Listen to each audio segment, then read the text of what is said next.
जय श्री कृष्ण दोस्तों। आज मैं एक ऐसे विषय पर बात करूंगा जो ज्योतिष से जुड़ा हुआ है, हर इंसान से जुड़ा हुआ है, मानव से जुड़ा हुआ है। भगवान की अद्भुत देन है ये। जी हाँ, आज मैं बात करने वाला हूं स्वर विज्ञान के ऊपर। स्वर के मामले में हर प्रत्येक व्यक्ति ने सुना होगा कि आज मेरा सही स्वर चल रहा है, उल्टा स्वर चल रहा है। तो ये स्वर आखिर होता क्या है? इस पंच तत्वों से बना हुआ शरीर में जो सांस का आवागमन होता है वही स्वर है। आज हम इसी पर चर्चा करते हैं। आप कभी ध्यान से अनुभव करना, महसूस करना अपने नाक के आसपास अंगुली लाकर, हाथ लाकर कि हमारी जो नाक से श्वास है वह कभी लेफ्ट हैंड से चलती है और कभी राइट हैंड से चलती है। और जब लेफ्ट से राइट की ओर परिवर्तित होती है तो बीच का सुषुम्ना स्वर इसके साथ चलता है।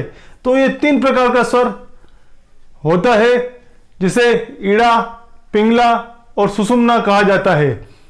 चंद्र स्वर लेफ्ट हैंड साइड में बाएं भाग में जो स्वर चलता है हमारा, उसे चंद्र स्वर कहा जाता है। ये स्त्रीत्व लिए हुए होता है। स्त्रीत्व की मात्रा इसमें ज्यादा होती है, स्त्रीत्व होता है, ये देवी का रूप माना जाता है।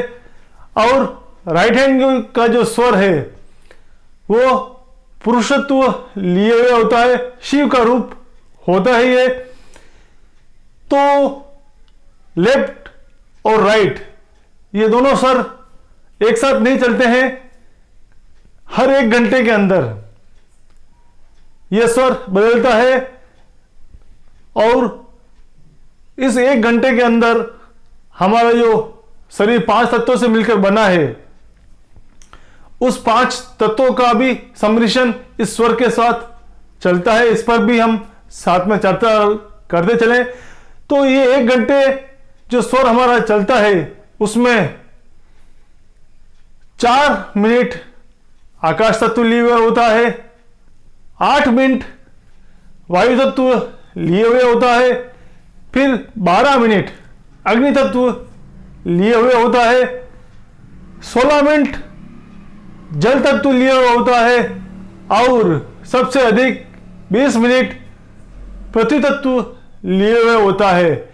तो ये 1 घंटे का जो क्रम है स्वर का, ये 5 तत्व बाएं भाग से भी उसी तरह चलते हैं और दाएं भाग से भी उसी तरह चलते हैं। अब मैं इसकी जो भूमिका है हमारे जीवन में, इस पर चर्चा कर लेता हूं।